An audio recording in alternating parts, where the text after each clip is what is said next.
This is indigenous people of Biafra, live at Aba. They are warning people not to vote. Urging Biafrans to sit at home come February 16th as we observe our referendum.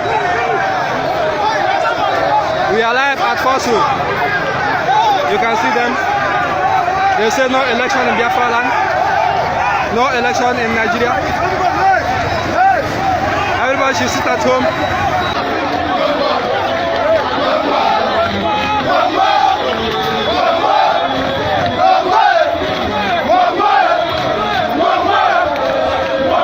At home on Saturday.